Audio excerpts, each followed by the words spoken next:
everybody, and welcome to Guildmaster Gaming. This time around, we are looking at the film Princeton in the Mix. This is an interesting film that I found from Film Quest for any of those that are college bound or have gone through that experience of going to college. Uh, and today we have the two of the producers are the producers of the film, Heather Brawley and Antonio Ayala. See, I had it right beforehand, and then I messed it up. Ayala, no problem. No Got it. problem. So, what we're going to do is start with you, Antonio. Please introduce yourself and tell us about Princeton in the Mix. Yes, absolutely. Well, thank you for having us on. Really appreciate it. Again, my name is Antonio Ayala. I am the producer, one of the lead producers of Princeton's in the Mix. And Princeton's in the Mix is we call it a satirical horror short film. And it's a fun little project that we put together. And it really deals with the world of college admissions and the crazy things that super wealthy parents will do to get their kids into the college they want. That's the general premise of the movie. I'm sure we'll go into it more a little bit later, but that's the general premise of it. And Yeah, Heather, tell us about yourself. that my name's Heather Brawley. I'm one of the other lead producers on Princeton in the Mix, along with Antonio. Thanks for Okay. having us on. So, we're kind of going to get into this a little bit different because usually when we're talking with people, it's the writers and the directors, and they have. So, were you guys involved in the development of the story? Yes, we are. Me and Heather are, I guess, what you call creative producers. So we are involved in the project from the very beginning when it comes to the development phase and kind of early stages of the script. And then we see it all the way into post. Me personally, I kind of have more emphasis on pre-production and production because I've done a lot of different productions. I've had my production company for about 12 years, and we've done everything from commercials to live TV to short documentaries to this narrative space as well. But Heather, I'll let her speak to her quite different but equally impressive background. Yeah, so my background is in international film sales and distribution. So Antonio and I kind of have unique way that we look at projects because he really likes to look at things from the script forward, which of course everything's story based, so that's very important.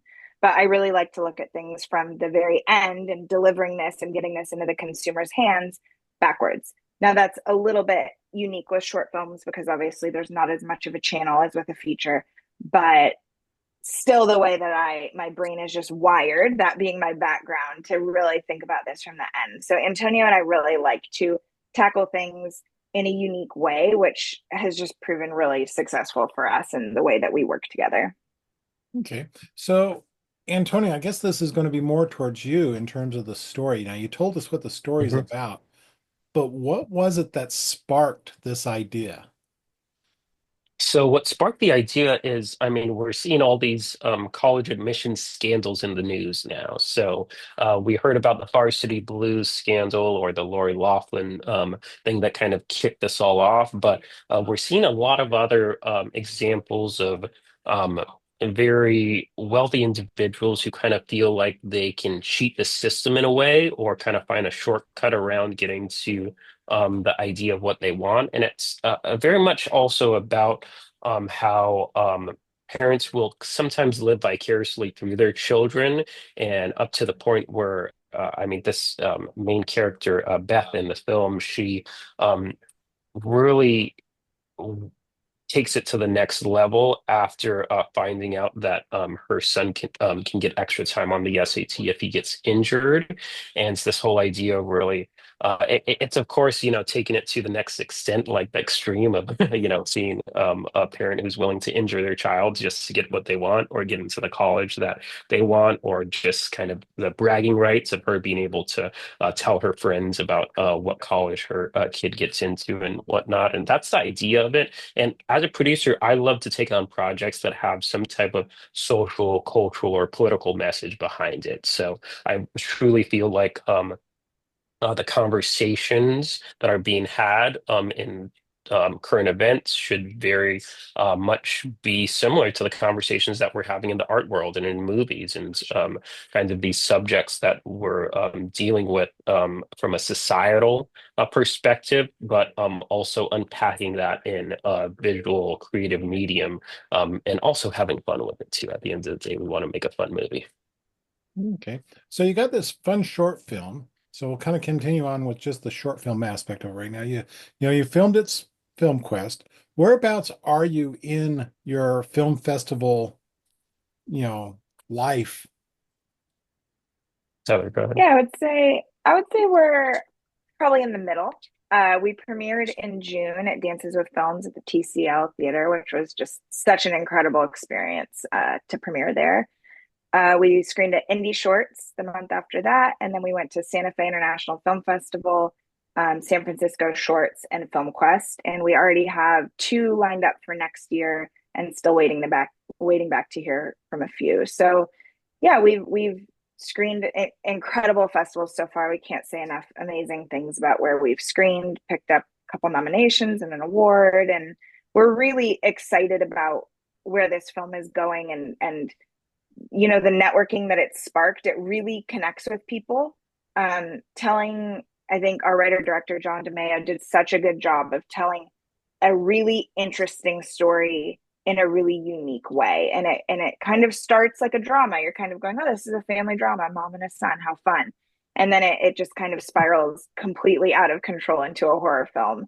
And he did it in a way, and we were able to accomplish it so delicately in a way that really blended these genres together. And it's been so incredible to see the way that it touches people, and the laughs and the screams and the audiences. It's been really a good time. So Heather, can you share the two festivals you've already got accepted to that are coming up? We can share one. We can share Poppy Jasper International Film Festival in Okay. Northern California, which is where we filmed. We filmed in the Bay Area. Oh, okay. Beautiful area there. Uh, Yeah. okay, so now you've got the festival. Are you already working on distribution for after the festivals for Princeton in the mix? It's kind of an ongoing conversation. As I said with shorts, it's a little trickier. There are some avenues, but it's more limited for sure. I have my sights set at the highest possible chances. I'm going to do some digging into what that looks like, but we really want to play out this festival run and allow it to have the space to play at all the festivals that want it to not be online yet.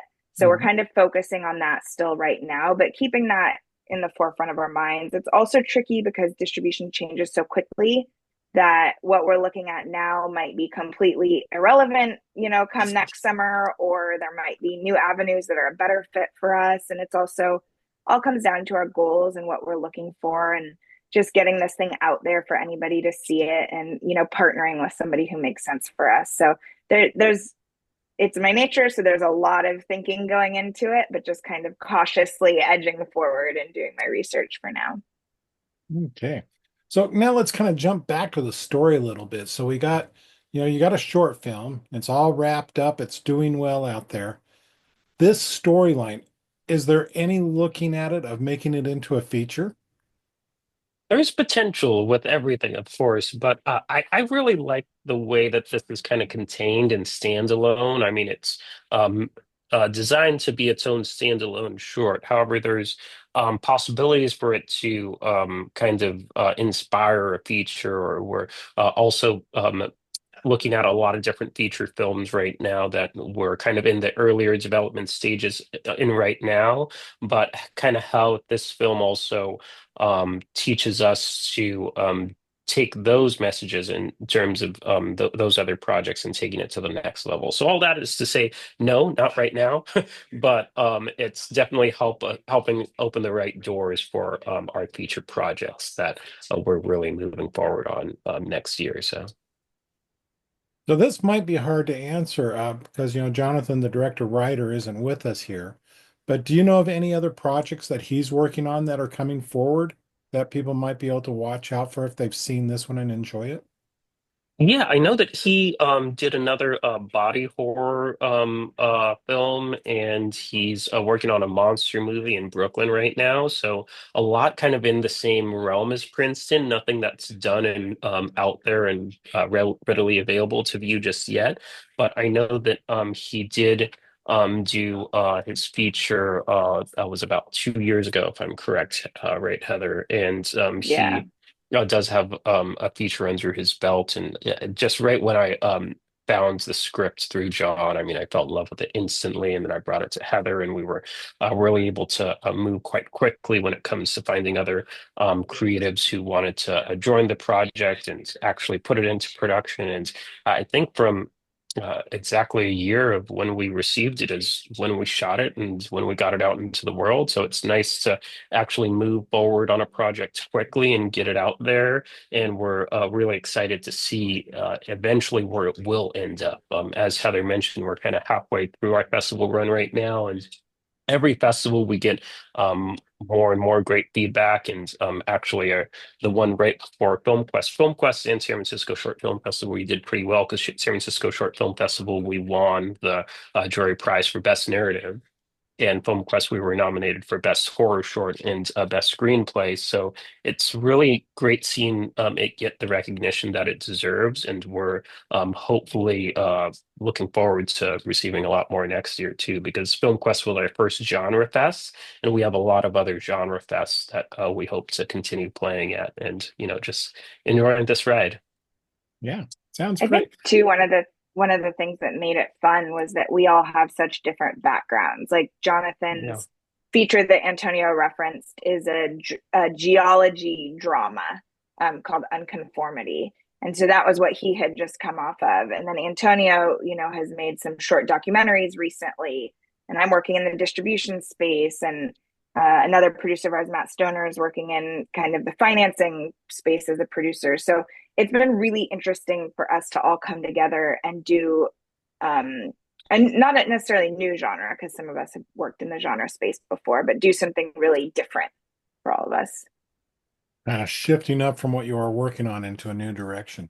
So now, Heather and Antonio, it sounds like you guys work together pretty much as a team. So we've Yes. talked about Jonathan. What about you guys? What projects are you two working on that people might be able to look forward to? Yeah, as I mentioned, we have a few exciting feature films that we're in the development stages on right now, kind of moving from development to pre and really getting those scripts into the right place so that way we can move into production. We have one project that takes place on the US-Mexico border. The working title is Aravaca.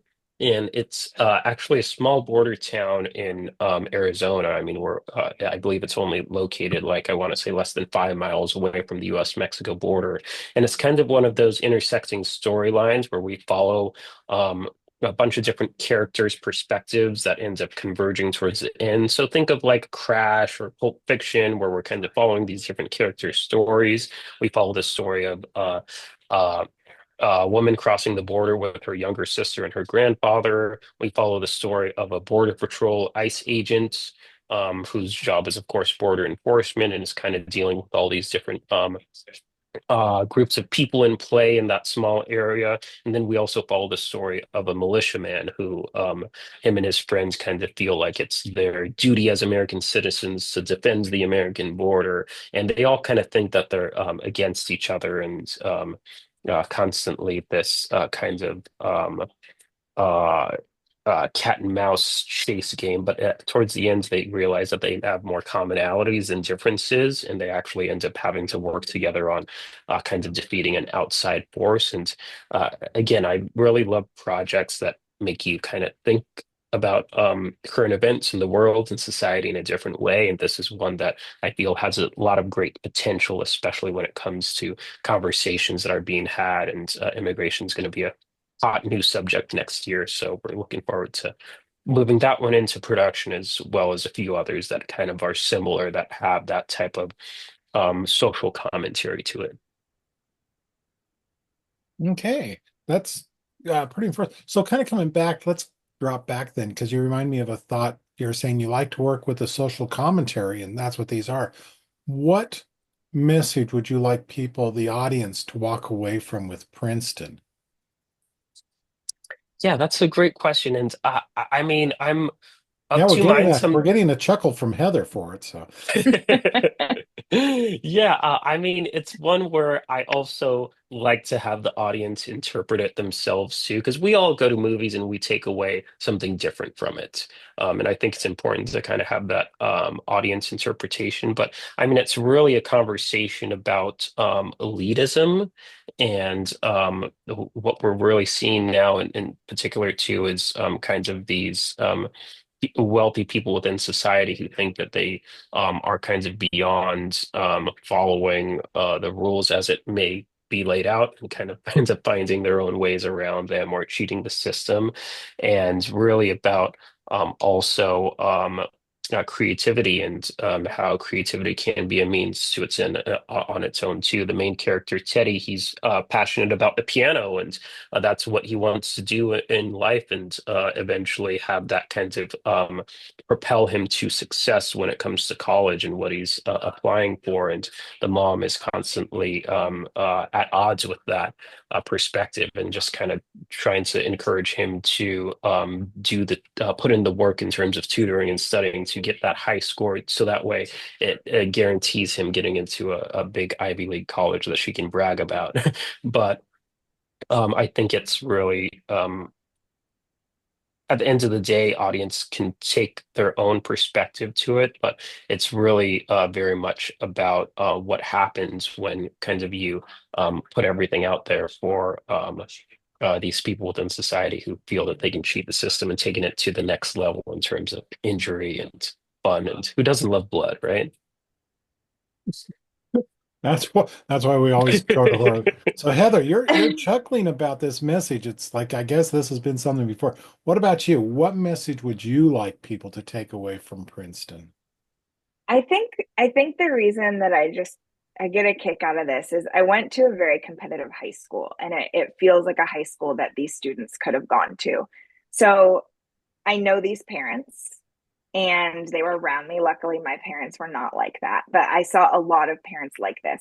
And I think for me, even into adulthood and watching people, my peers have kids and the competitiveness of school and what people talk about and what I witnessed in terms of always trying to, I guess, keep up with the Joneses is the easiest way to say it, but always kind of meet what everybody else is doing is so damaging to your kid, even if you're not going as far as you do in Princeton, but to your kid and to yourself. And people put so much energy into worrying about what other people think and worrying about what their kid's going to do, and it's like your kid might get to that school and be completely miserable and not drop out and whatever. You just don't know, and they put so much energy into it. And I want to caution people. I want people to stop and think about what they're doing and take out the other perspectives around them and think what is best for me and my family and my child. And it's a really fun way to show that and how ridiculous people can get. But I think unfortunately it's not as far fetched as we would hope how far they go. Well, I'll admit when I watched the film, I was thinking about it, going, I know, kind of like yours. I was in a school that was not highly competitive, but because I was involved in activities that took me all over to other schools, I knew people that were in this situation. It was like I could see it happening, almost to the degree as presented here, which was a little, like say, it makes it even more horrifying. But it also, like you reminded me, kind of also brings up the idea of where you hear about the competitive nature that parents had at getting into the right preschool. You know, it's like, wait a minute, they're 4 years old and you're worried about where they're going so they can go to college. It was like always You like, have to yeah, tour them when you're like pregnant at this point to get in. Literally, that, like, I have friends who when they're pregnant are touring preschools because that's how early or kindergartens, even, like, that's how early you have to get into some of these schools. And everybody is trying to do what they think is best for their kid, and I like applaud that side of it, right? But it's just such a slippery slope. Yeah, it's pretty extreme. So let's kind of flip over to some more personal details on you guys. Now, because I think you're going to give us a whole different perspective than a lot of times the interviews I have because you're both producers and you're coming at this from a different way. Uh, so for the two of you, and you can decide who goes first on this, what was the draw to getting into this creative thing called filmmaking? So for me, it was constantly wanting to do a little bit more with production. So I started out as an editor, and I liked editing, and it was fun because you're literally putting the story together, and that's where I really learned about story structure, and it kind of really is it informs what I do as a producer now too. But what I was struggling with was I constantly wanted a little bit more control over like what the footage that I received. I was like, okay, well, what if we did it in this way? And I also did other positions on production too, like sound design or camera. I sucked at camera. It was really bad. I don't like camera either. I'm not a gearhead, but I respect it. I did lighting, I did sound, I did directing as well too, and I finally found what I loved when it came to producing, especially when it comes to producing or a narrative content, because you're people go to the movies to unplug from their own daily lives, and they have this suspension of disbelief when they go into it because they're unplugging from their lives and looking into someone else's. And I feel like it's very much a opportunity for us as artists to get people thinking about the world that they live in a different way. And I've always been into politics or social justice or kind of this idea that you can influence people to think about someone else's life in a different way. And I feel like now that what I've fallen into in producing, especially for narrative content, it's a place where people are open-minded from the audience perspective when they come to a movie, and you're able to present to them story of someone else's life that they would know nothing about had they not gone to that movie. So that's why I love producing, and that's why I got into it. A part of it was being a control freak, and part of it was just kind of wanting to steer those conversations that we're having when it comes to just artists in general. Because I mean, I've been so impacted from other artists in life too. I mean, you think of someone like James Baldwin to someone like Pablo Picasso. But Pablo Picasso famously said, "Art is a lie that makes you realize the truth." And I constantly think about that quote all the time. And I'm like, all right, what lie can I tell now to have people realize the truth about craziness of the world we live in? Yeah, very different for me. I started out acting actually in high school and middle school and really loved what I loved about it was production. It wasn't necessarily that I loved being on stage because I do not love being in front of the camera. And when I do have to, I'm like kind of shy away from it. But I what I took away from it was I love this thing and I loved watching movies and I loved the magic of it all. When I went to college, I ended up majoring in business because I thought that felt safe, like that I can apply to anything. And I enjoy it. I enjoy business. I like strategy and things like that. So it made sense. Moved to LA directly after I graduated and was kind of like, I'm just going to get any job in film that'll like kind of lead me in a direction. Well, it was 2008 and there were not any jobs in any industry really. So it was really tough, but I ended up getting an internship at a film sales agency and I had no idea what that meant, but I was like I will be working with movies and that's all that mattered to me. So, fast forward a decade and a half and I'm still at that company. And I, in the middle somewhere, kind of started going, okay, I want to go experience being on set and see what that looks like. So I took a short term producing program at New York Film Academy, a 4-week program to kind of throw myself into it and say, is this something that I like? And I absolutely loved it. And now I balance my time and energy between producing and sales and distribution world. Um, it's been so fascinating because one absolutely influences the other at any given time. And I'm constantly just going back and forth between these two hats And what, my producing knowledge absolutely helps with the distribution world and communicating with producers and working in acquisitions and things like that. And then, of course, as a producer, the distribution knowledge, as much as it can, because it's constantly changing and nobody really knows what's going on at any given time, is my opinion. But the best that it can inform what I'm doing as a producer, I love it too. So as long as I can kind of be involved in multiple spaces in the industry, I always will be. And I understand what you mean about the changes. At FilmQuest, they had four different distribution companies there. Uh, and they all talked about what things are changing and how they've changed, especially since the pandemic and with streaming service and everything. Major, major stuff going on in the industry.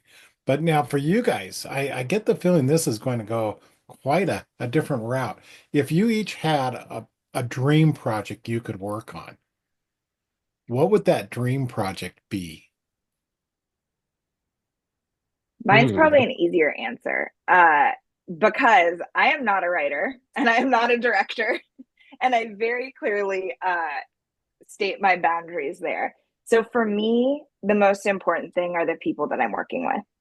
And that's what it all boils down to, whether no matter which part of the industry I'm talking about working in, who I'm working with and the collaborating is the most important thing. So as long as it's a story I believe in and I like the people that I'm working with, I'm gung ho on getting that thing done. So it's a little more broad of an answer, but that's where I come from. That's my perspective in terms of picking projects. Okay. And Antonio, what was Yes, yours? yes, same in similar aspects. I mean, it's w me and Heather are very particular about who we choose to bring on, especially when it comes to heads of department and director and things like that too. Um, and uh, for me, it's about the people you work with, absolutely. But I feel like I'm very blessed in finding Heather and Matt and our other producers that we're moving on to these other projects with. But for me, it's also the subject matter and the story. At the end of the day, I have to love the story and I have to have some type of a personal connection to that story, or at least the inspiration to tell that story. So I.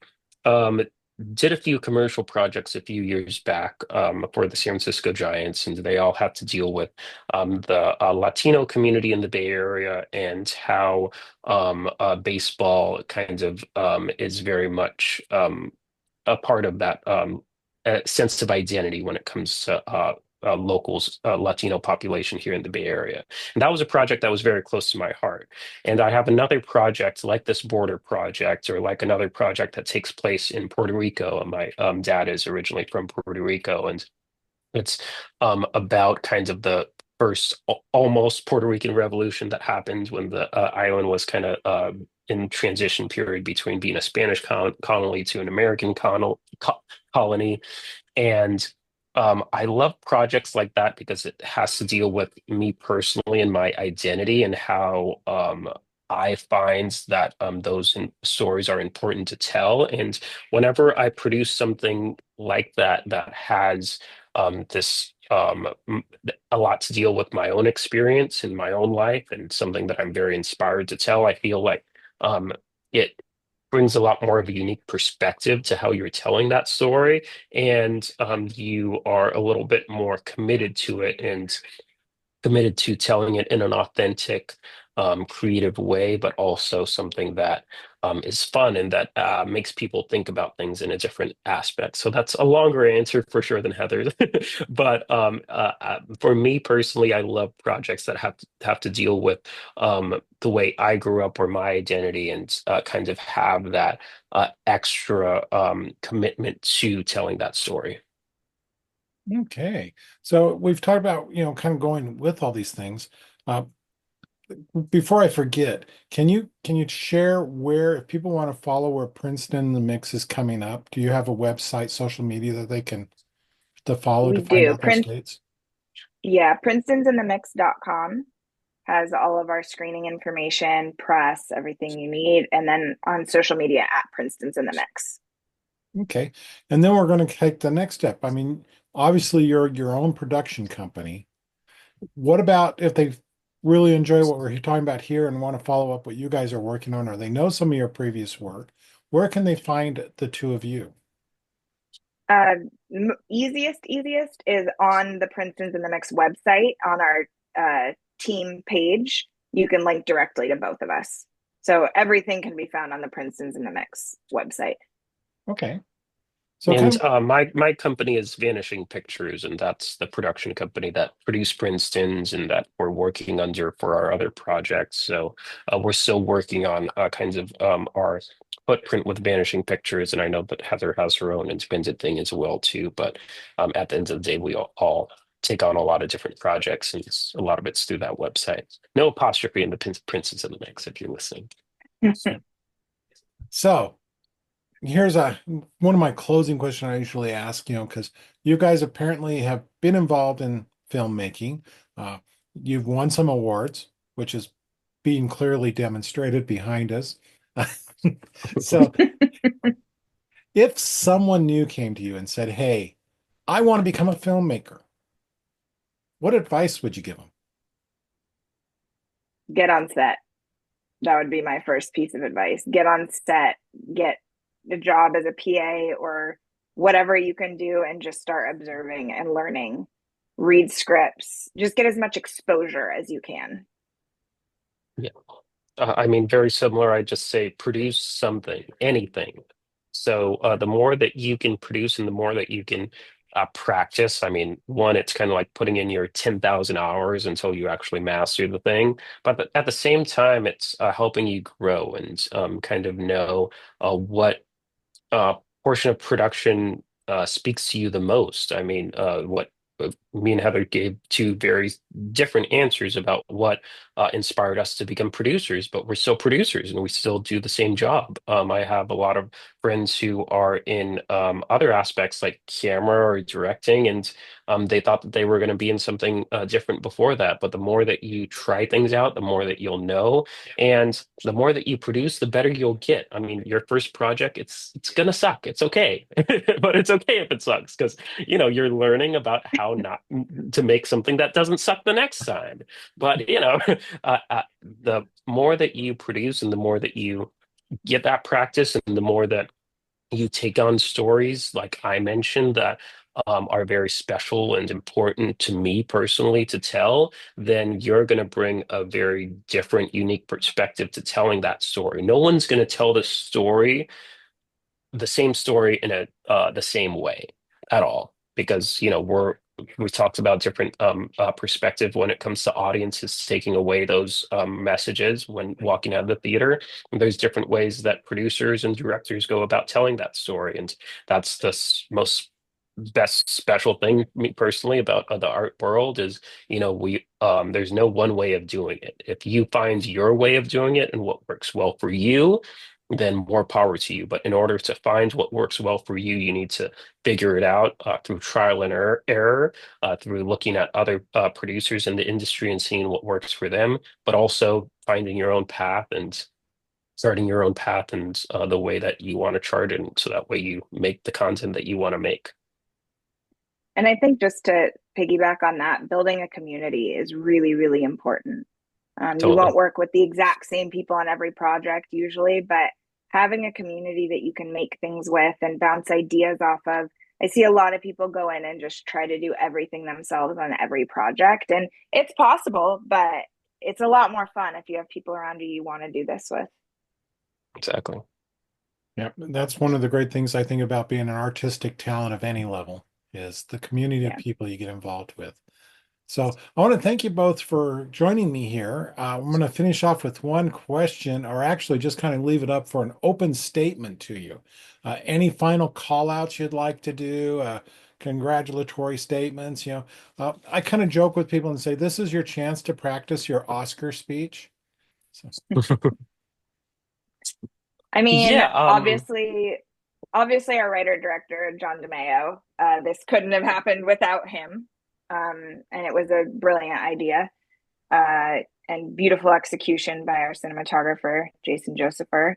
I mean, the cast and crew that we had on this was I couldn't have been more honored to work with every single one of them, and it shows on the screen. And sometimes that doesn't happen, so extra exciting when it does. Totally. I mean, of course, our the talented Heather Burns, who is our star, and she is a gem to work with. I mean, she's one of the most talented actors in the industry, if you ask me. And also Stephanie Holbrook, who helped us with casting and kind of putting together that cast. We took a lot of time when we worked in the casting process and really making sure that we cast the right people in the right role. And I think we um, definitely took that to the next level because Heather and Charlie Besso, who plays the son, were also just a joy to work with. And when you're always looking for name actors, you're also kind of biting your tongue at the same time, like, oh, okay, hope they're nice to work with. She was great, and it's very rare when you receive both a talented actor, someone who has name recognition, and it's just a pleasure to work with.